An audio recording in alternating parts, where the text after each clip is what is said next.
It's so easy to go into denial about peak oil because it changes everything. Every one of us has grown up during this unique historical period when we've had easy access to cheap energy and all of the things that cheap energy can do for us.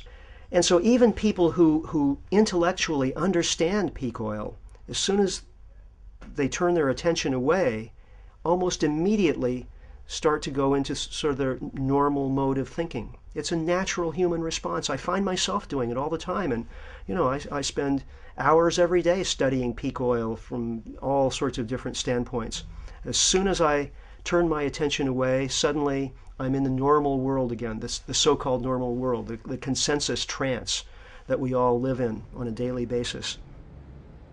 In the rich world, in the industrial world, in the English-speaking world, I see almost zero likelihood that the majority is going to actively embrace this anytime soon. But nonetheless, because of the geological imperative of this, something or other will happen, whether people like it or not. We are almost absolutely, totally dependent on oil for all of our activities. First of all, industry, of course, runs on oil. Everyone understands that. Agriculture, modern mechanized agriculture to feed the world, is heavily dependent on oil. If you look at transportation, again, it's obvious cars and planes run on oil, petroleum, gasoline.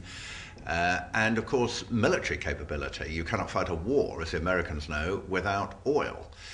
So every aspect of human existence is dependent on oil. And when we reach that point, when we get to maximum production, maximum supply capacity relative to demand, that is a very significant point, which many people think, including me, is without precedent in human history. Global oil production will peak. The global economy will be devastated by it. We'll see oil wars. Everything will change as a consequence. And yet people won't be talking about the oil peak. They'll be talking about the unemployment figures. They'll be talking about the high price of food. They'll be talking about the fact that you can't get on an airliner and travel anymore because all of the airline industry has collapsed. There are only a few carriers still in business and the tickets are astronomically expensive. They'll be talking about the latest war or terrorist incident. And they will have completely lost sight of the one event that caused all of those effects.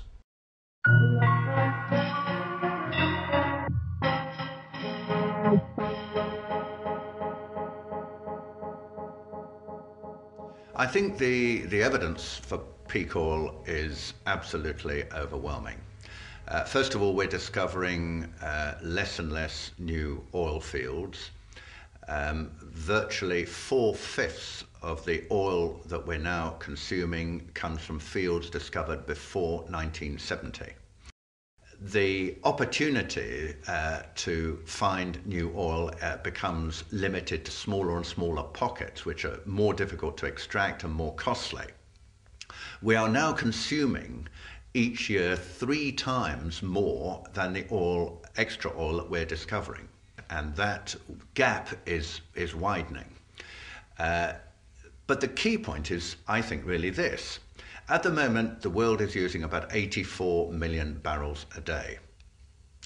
Opinion in the oil industry is that we could perhaps, at an absolute limit, push that to around 95 million barrels a day. I don't think you'll find anyone in the oil industry itself, let alone outside it, who thinks we could do better than that.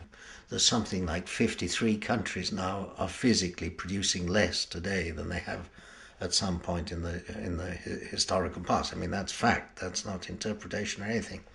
Of course, you could, if it's just reached peak, you say that's an anomaly. It may be able to do a little bit better next year, but by and large, most countries are either past peak or going over it. Britain, for example, peaked in 1999.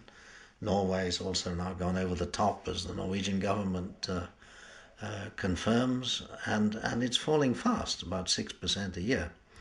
So that means the world is pretty much close to peak of ordinary conventional oil.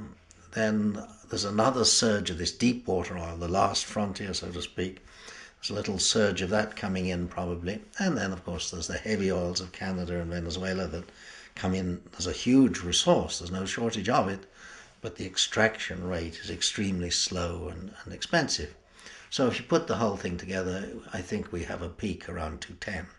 I think the general consensus, probably within the oil industry itself, although they're very unwilling to say this publicly, but the academic researchers who are much more likely to be independent and hard-headed in their analysis outside the oil industry believe that peak oil probably in the area of a 2010, 2015, something like that. And after that, we begin to see a gradual, very slow, gradual reduction in the supply, but an acceleration of demand. That's why this is not alarmist. It is impossible to believe that that will not happen. It is going to happen.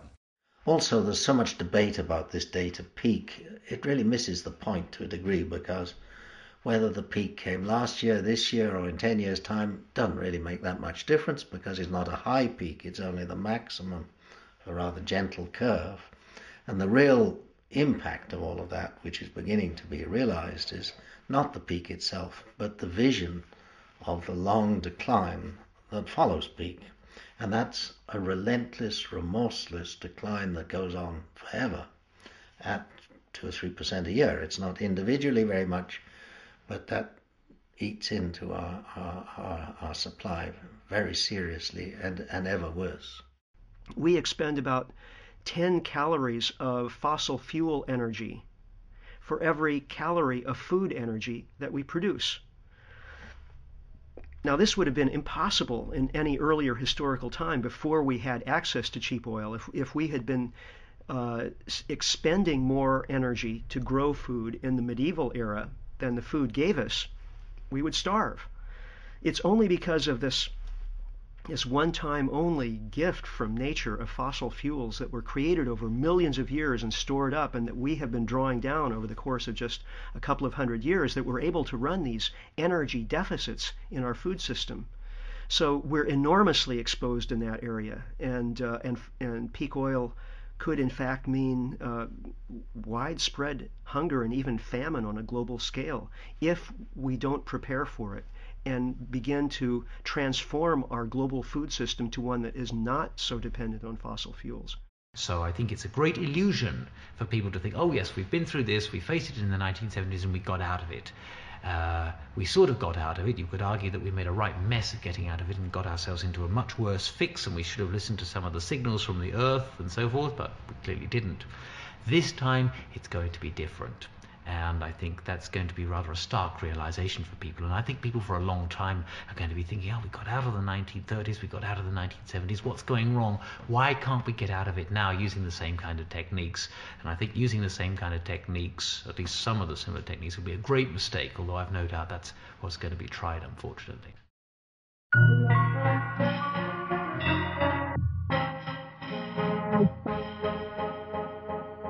There's a very strong relationship between economic growth and energy growth, particularly between growth of electricity demand and also of oil demand. And one of the reasons is that as the economy grows, we nearly always transport more stuff. People drive to more places, they fly to more places, more tourism, more everything. More food comes from far distant places. We're basically moving more molecules faster to more places in greater quantity. And all of this moving of molecules takes a great deal of energy, and most of that energy is oil. And this is where peak oil comes in, because the implication of peak oil is that oil prices are going to become more volatile, and that the average price of oil is going to remain structurally higher than it has in decades. And if that happens, then the economic value securing this American debt structure has got to be valued downwards by some factor. Let's call it X. And factor X is the thing that threatens the United States most. What happens if, especially your key energy feedstock, which is oil, what happens if that goes into decline? And it seems to many of us analyzing this that it's unavoidable, the conclusion is unavoidable, that economic contraction will be the result of this. I've not seen any convincing evidence that will not be so. The economy is really kept afloat by the confidence of investors and consumers that economic growth is going to continue. If there's a widespread perception that the economy is going to contract, people will stop taking out new loans. People will stop buying new houses. Investors will stop investing. And the consequence of that is that the economy will begin to shrink.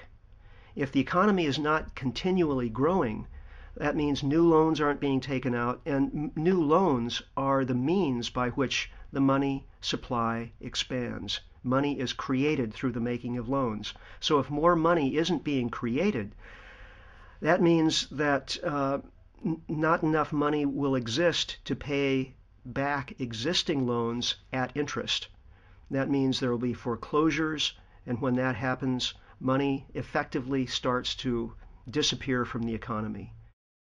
The decline itself is not really a serious crisis, but as the financial community wakes up that the growth is no longer possible, and this decline has not only started, but it's going on, it's not just a little downturn, it's a beginning of a new age, that this could cause quite a shock.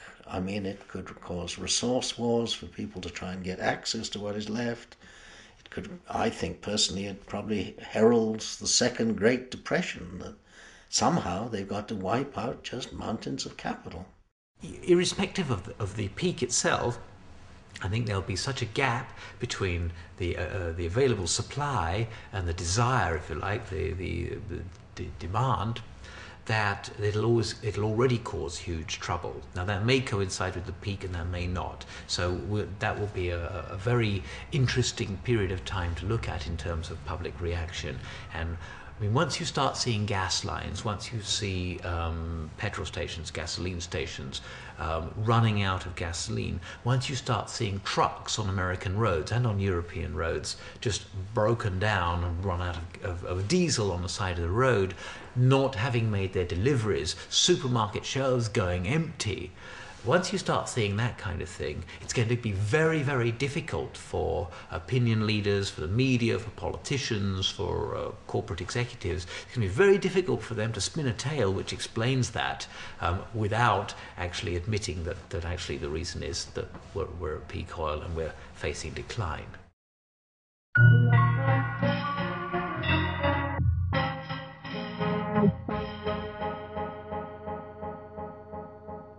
Not that they don't know. I mean, governments are extremely well briefed. Their leading officials make sure that they're in contact with all the leading organizations in the country, particularly sort of business and certainly the oil industry, which is so important. They will have talked exhaustively about this. So it's not as though they don't know, and it's not as though the leaders are not briefed. Of course they are. If you're a politician in a country that matters, and you say, I've got a concern about oil depletion, what's your next sentence? What do you say after that?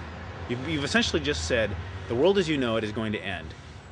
End of, and that's all we have today. I mean, you really have to be able to follow up with some sense of some policy, some solution, because there really is no easy solution at hand. Politicians are really loath to get into the whole notion of depletion. You can't raise a problem unless you've got a solution at hand. I mean, that's kind of the rule of politics, unless you're criticizing your opponent, and so no one really wants to raise the notion of depletion.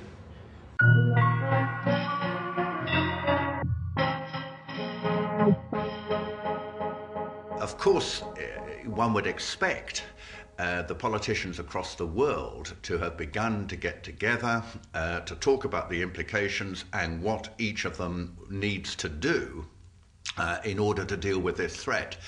I suspect the reason that doesn't happen is because the United States, the far and away the most powerful country of the world, has decided that it doesn't want to convene an international conference to discuss how it's going to be shared out. What they have decided to do, pretty clearly from invading Iraq and trying to control oil from the Caspian Basin, which is the second largest repository of oil that is left in the world, is to try and monopolize for themselves the supply of this oil, because oil is power.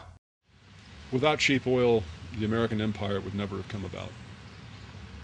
Certainly as in anything like the form that we know it. Cheap oil has been absolutely critical to the construction of the political economy that is the United States today.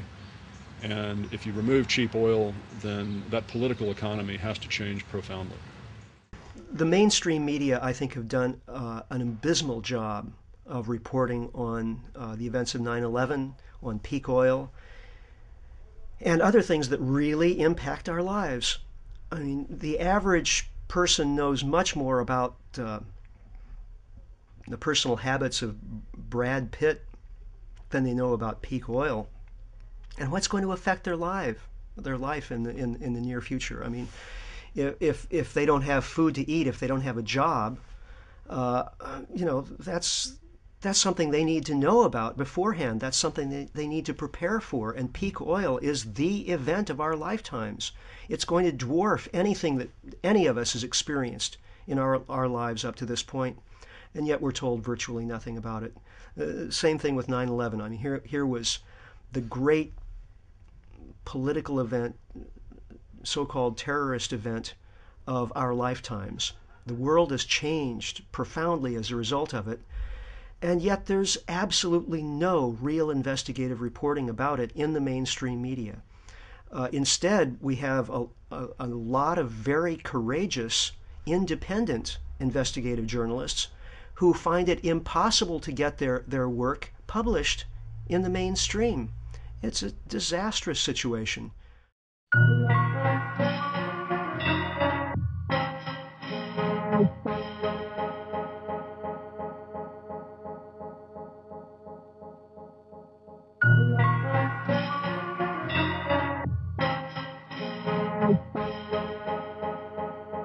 I personally believe that there is a deep relationship between the events of 9/11 and peak oil, but it's not something I can prove. There's a lot of circumstantial bits and pieces that when you add them up together paint a pretty persuasive picture, I think. The CIA's been studying the phenomenon of oil peaks since the 1970s. And Dick Cheney, former CEO of Halliburton, the world's foremost oil services company, has talked about the difficulty that the oil industry will have in meeting demand by the end of the first decade of the 21st century. Now, what happened after 9/11? Well, of course, the U.S. invaded Afghanistan and used that occasion to build military bases throughout the region of Central Asia, which is the new oil production region. Lots of new oil discoveries there in, coincidentally, 2000 to 2001. And then to invade Iraq, one can't help but see a pattern here. It seems evident to me that that 9/11 was in effect a kind of pretext for the U.S. to expand its military hold on the two most important oil-producing regions of the planet.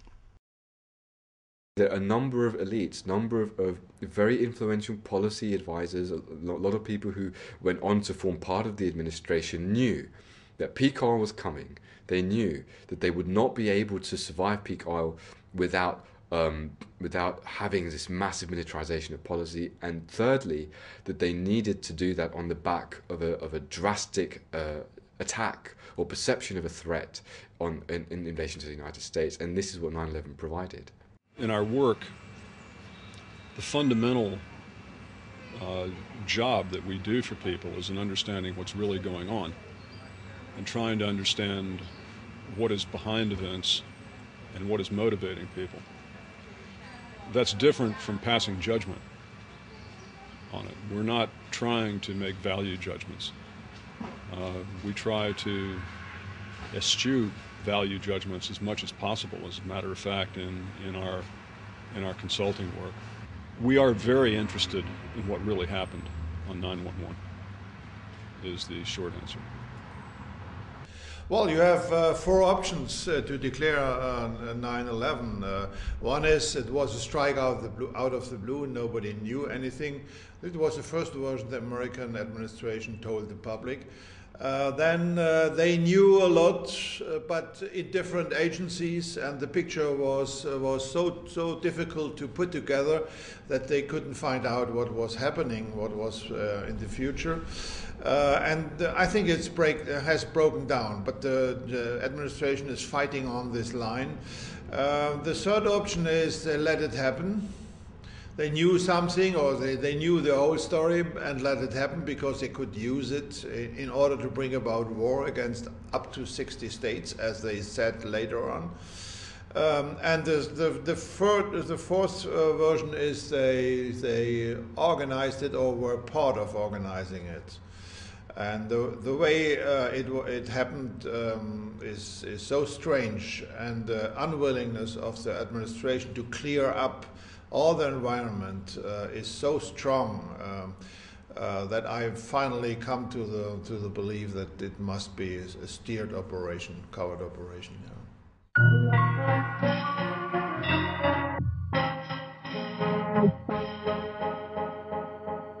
When I started looking through the 9/11 Commission report, I was outraged. I mean, here was a book that had shot to the top of the bestseller lists, and Americans, millions of Americans, were looking to this report, this book, to tell them what actually happened on September 11th, 2001. And they were doing so under the assumption that there had been a clear, open inquiry into the events, that all of the relevant questions had been asked and evidence had been provided. And this clearly was not the case.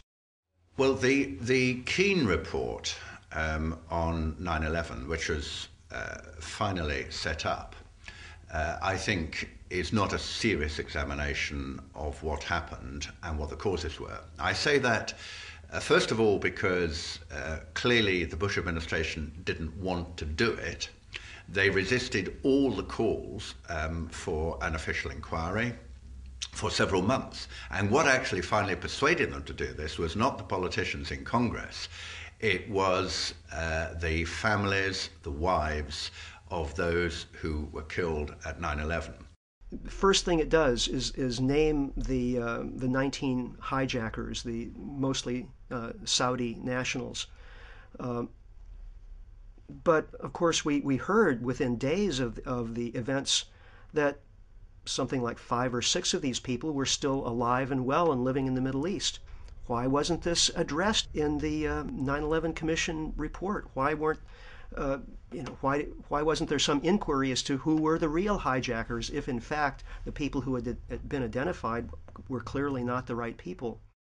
And on the day itself, which I think is the most significant evidence, the first plane hit at 8:46 a.m., the Southern Tower at about 9:05 a.m., the third plane hit the Pentagon at 9:38 a.m., They knew there was a hijack between 8:10 and 8:20 in the morning, let's say 8:15, so they knew half an hour before the first plane, 3/4 of an hour before the second plane, and an hour and a half before the third plane hit their targets. And not once in that time did they scramble a warplane to intercept. Now that is just staggering. When first of all they had Andrews Air Base, which is 10 miles west of Washington, with F-16s with a top speed of 1,500 miles an hour, they could have been over the scene within a minute or two. Why were none of them scrambled? Secondly, you might think, well, there was chaos, no one knew what to do, it was a catastrophe, but just standard operating procedure. When a plane is off course, fighter jets are notified. Fighter jets go out to see if the plane's having a problem or just, well, what the problem is, because the plane's obviously off course. And for the year before 9/11/01, fighter jets were called out on 67 occasions. So the question is, when we knew of at least 4 planes were off course. And there's words that it was even up to 11. But where were the fighter jets? They weren't there. Now, from our research, which people wouldn't know, we've now found out that there were 15 exercises going on that day involving all the fighter jets in the northeastern portion of the United States. What are the odds of that occurring? Like 0? I mean, or 100%. 100% they couldn't occur without a fix being in.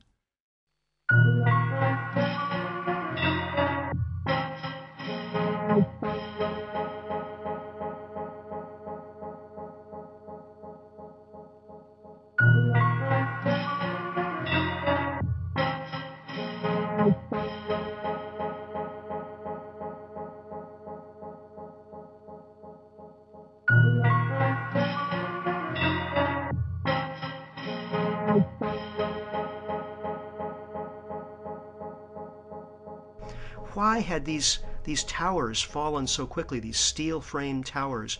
No steel-framed buildings had ever collapsed before because of fire. Why wasn't there a proper inquiry? I think something like $600,000 was spent to investigate why the Twin Towers collapsed.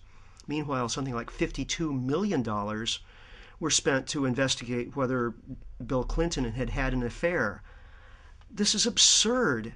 There's been many fires in many buildings before and even after. And I think in Philadelphia, Pennsylvania, where I'm from, right outside of Philadelphia, there was the Meridian building fire and smoke throughout the building. Several firemen were killed in that fire. Building didn't fall down. Buildings don't fall down, never did before, never did after. A prime example is what occurred in February of 2005. A 45, 50-story building in Madrid, Spain, burned out of control, wildfires. It was on all the TV shows and networked. The building was totally gutted. Still stood afterwards. Still stood there. Taking it down, I witnessed it myself. They're taking it down now, steel beam by steel beam. Concrete and steel buildings do not fall down from fires. I know it's hard for people to believe, but it's our position that they came down because they were imploded or explosives occurred. Fact is, building number 7, across the street from the North and South Tower, had some fires in it, but no plane hit it. At 5:20 in the afternoon, the owner of the building, Larry Silverstein, receives a phone call from the fire department saying they can't put out the fire. So he said, pull the building. Pull the building means implode the building. I remember getting a call from the fire department commander telling me that they were not sure they were going to be able to contain the fire. And I said, we've had such terrible loss of life. Maybe the smartest thing to do is pull it. And they made that decision to pull, and then we watched the building collapse.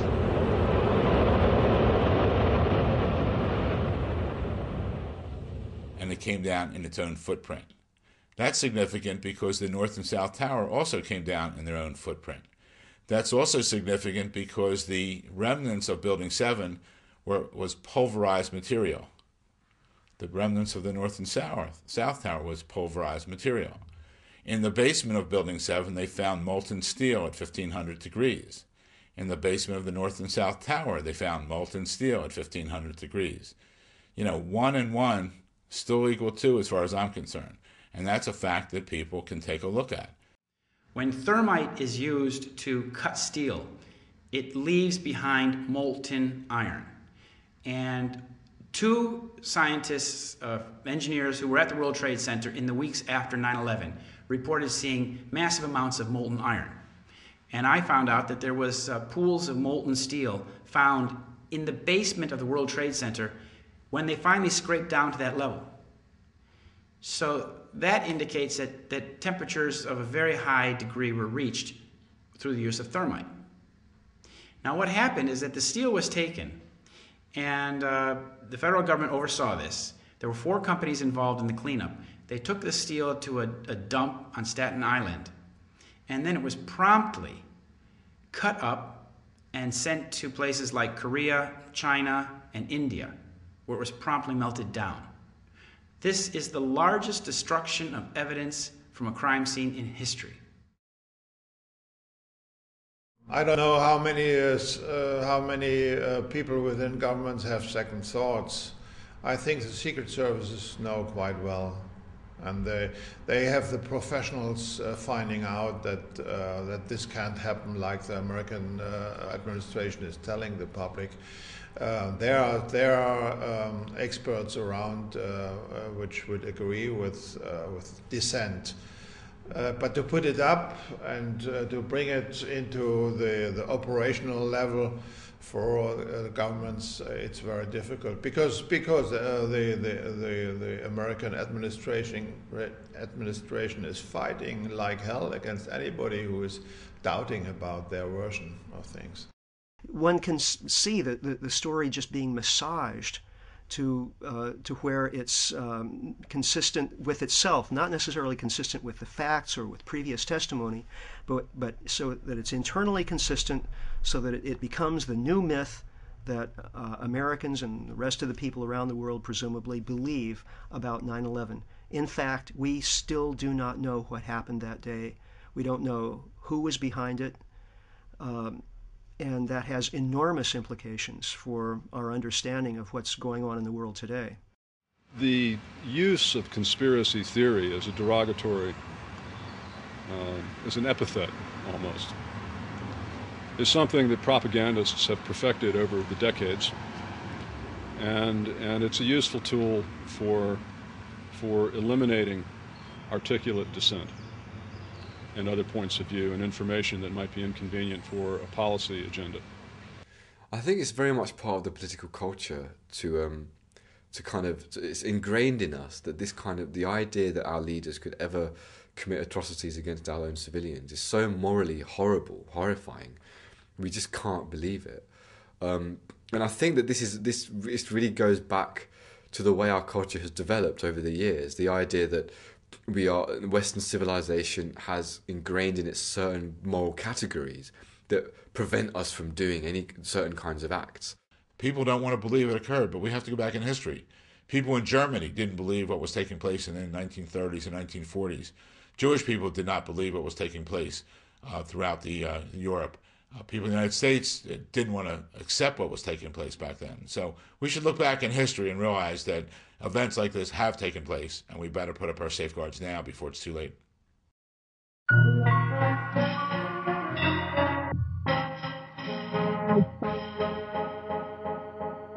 A lot of the people in the anti-war movement want nothing to do with 9/11. Well, ladies and gentlemen, wake up. If you didn't have 9/11, you wouldn't have the wars in Afghanistan and Iraq. I think the main aim of the Bush administration is broken down or written down in the project of a new American century. They say we have to fight against at least 60 states harboring terrorism, mostly in the near where oil is situated or gas. In order to bring the support for this war, this is necessary to have this international new terrorism.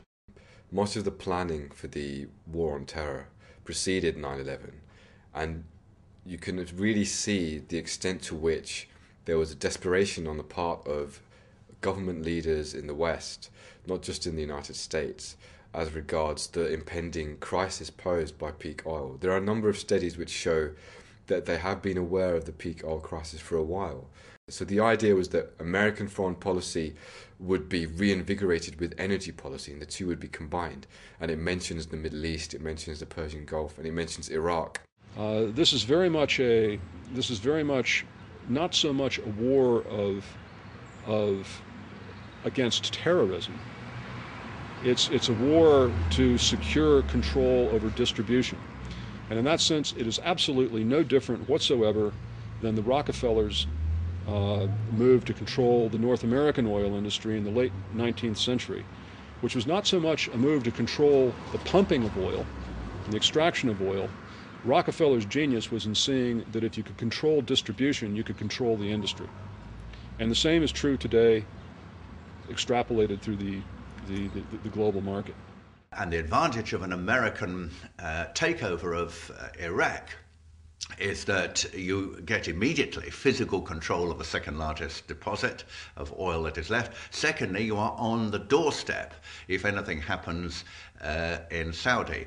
And by having American bases, which already exist, of course, in Saudi and in Kuwait, and if we now have a string of American bases, which is what I think will happen in Iraq, you then have control of the Middle East. But that is what it is really all about. And I think the Americans, in order to do this, in order to extend their power, in order to explain to the world something which is more acceptable and that the Americans want to control the rest of the oil that is left, they needed some kind of facade, some kind of explanation, some kind of rationale. And for that, the enemy, after the fall of Soviet Russia, with the collapse of the Berlin Wall in 1989, they needed a new enemy, and very conveniently, the Islamic threat became that new enemy. But the question we have to ask is, stepping back, how far have those people either been funded or trained by the CIA and MI6 in the past or even now? And how far the actions of the British and the Americans in the Middle East have created the circumstances in which people will become involved in those organizations? It's a clash of civilization. This is the theme which has been brought up in the beginning of the 90s. Sam Huntington told us we have to have new enemies. We have otherwise Western societies will not be able to lead. So you see this idea behind all this. And I don't believe in Osama bin Laden. I don't believe in Al Qaeda. I think it's all brought up by continuous faking of intelligence and propaganda. So the notion of a U.S. war on terrorism is simply a fraud. There is no war on terrorism. The Anglo-Americans are backing terrorists exactly when and where it suits them, from Chechnya to Cuba to other points around the world. The bulk of my research in my book, The War and Truth, concerns the role of Al-Qaeda as an instrument of Western covert operations. And this really does, for me, fundamentally undermine the entire concept of the war on terror, the entire view that they've given us of 9/11 and what happened. Because if Al-Qaeda is an instrument of covert operations rather than an enemy of the West, then there is no war on terror. And this is really the crux of the issue. This is a typical British strategy. You've got to know the name of Brigadier General Sir Frank Kitson. He was the British operations officer in Kenya at the time of the Mau Mau. And what Kitson saw, which has been known to commanders for centuries, millennia, if you've got an underground nationalist organization and you want to discredit them, you create your own parallel underground nationalist organization. You send them out, it's got to have the same name, it's got to have a false flag. You send them out, have it commit tremendous atrocities. Those will be blamed on the original relatively benign group, and they'll be discredited, they'll be demonized, and you gain political advantage. He wrote a book about it called Low Intensity Operations. And the technique is called the technique of the counter gang or the pseudo gang. Just as Al-Qaeda, in the broader sense, is a pseudo gang or counter gang created by US and British and Israeli intelligence. It's a counter gang against normal Arab nationalists or anybody with any positive agenda for reform or independence or development anywhere in the Arab world. They can always be labeled Al-Qaeda. The reductio ad absurdum of this is President Chavez of Venezuela, after giving Bush a hard time at various conferences and doing things to undermine the dollar, the neocons are now accusing President Chavez of being a member of Al-Qaeda. So you can see how easy it is to demonize somebody once you've got a good counter gang going. It's now being documented beyond a doubt, based on historical records, that the CIA, the MI6, teamed up with very, very secretive parallel elements of European intelligence services and orchestrated terrorist attacks to mobilize the public against the left, against the communists, and so on and so forth.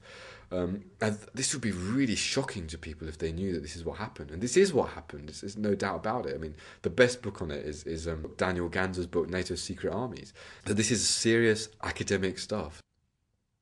There's an oligarchical consensus in the United States, inspired by the neocons, inspired by Samuel Huntington and the rest of them, which is that without an enemy image, you cannot have an oligarchical society.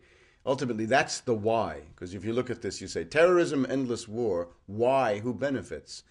Those who benefit are the beneficiaries of the current system, financiers primarily.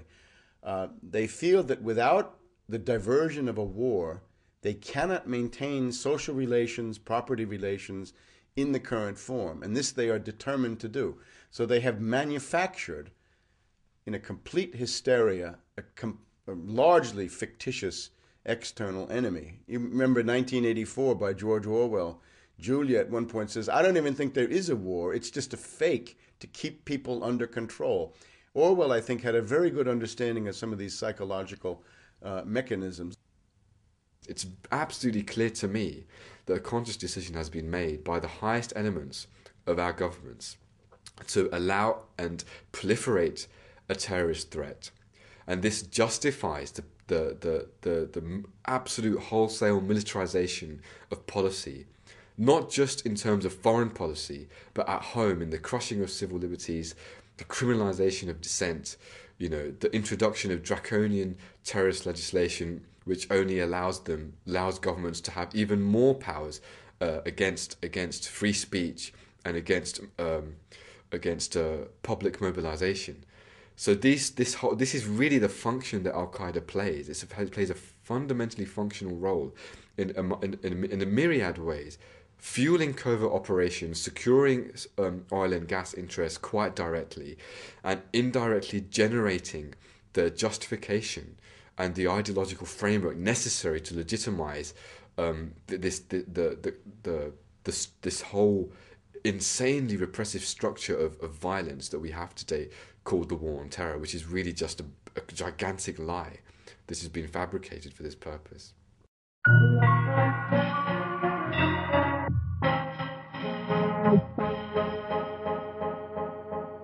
When the economic impacts of peak oil take hold, there's going to be very high unemployment.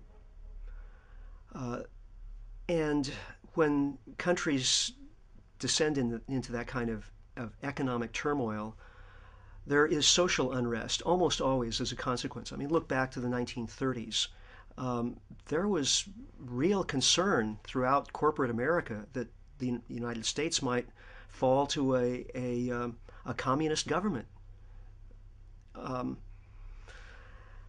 Now, I think in the U.S., following peak oil, there likewise will probably be considerable social unrest. And I think the Patriot Act is a way of preemptively dealing with that unrest. This is a pattern that goes back many, many, many decades. And the involvement of military intelligence, the involvement of the CIA and these organizations within the borders of the United States is something that is amply documented in scholarly work, and you don't have to be a radical to observe it. The U.S. leaders are putting in place an infrastructure whereby they will be able to deal with that unrest and at the same time channel it towards scapegoats on the other side of the world. I'm sure that we'll be told that the reason we don't have enough oil is that there are evil people somewhere who are keeping it from us, who have perhaps attacked oil rigs or sunk tankers or battleships in the Persian Gulf or something like that, and therefore, we just have to go over there and deal with that problem. And once we've done that, of course, the American way of life can continue as it was before. Of course, that's a lie. The American way of life is effectively finished. It can't continue past the time of peak oil. Everything must change to adapt to the reality of a much lower energy world. But that's not the kind of message that Americans are going to want to hear. And so I think that there's a very high possibility of the United States becoming a kind of fascistic sort of regime. And I desperately hate to see that happen. But if one just looks at the signs on the horizon, they all point in that direction. Now, obviously, we're not at the route. We're not as far down that route towards dictatorship as the Nazis were. But we are going, I used to say we're going slowly towards it. We're not now. We're going rapidly towards it. So the reason we have to stand up and convince people that 9/11 was in fact an inside job was to stop that kind of Nazification taking place, particularly in Britain and America. And the time to do it is not to think about it and worry about it and think, well, I might be convinced by this if I read a bit more in a few years' time. The time to do it is now. Don't give them the benefit of the doubt, because if we don't do it now, in 4 or 5 years' time, the apparatus of democracy will not be there for us to change our circumstances. So it's really either now or never. When you see Bush defend his Iraq policy, you will see that he does not use Iraq arguments in terms of closing the deal. When it comes to the heart of the matter, he uses 9/11 arguments. If he's asked, why did 2,000 people have to die in Iraq for no reason? The answer is 9/11, the lessons of 9/11. I know it's hard, but these are the lessons of 9/11. With that kind of demagogy, he's able to keep a hard core of 30 to 35% of the American public. With 30 to 35%, he will be able to stay in office and wage war indefinitely. He'll be able to go for a wider war. He can manufacture new 9/11s to firm up that base. He and Cheney can provoke incidents that will lead to war with Iran, with Syria, with Venezuela, with North Korea. There's no limit to this. It has no bounds.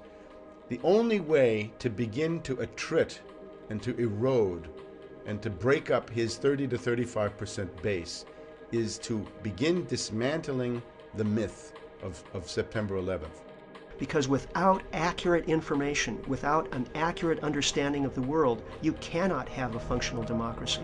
If people don't know what's going on, and if people don't understand what their leaders are doing, there's no democracy. This is the biggest problem, because as long as the American people are so susceptible to propaganda through the television and the mass media, I really can't see how they will get themselves out of the predicament that they're in. Denial is actually, it's the default condition. We all live in it continually, and it takes a deliberate effort to stick your head up above that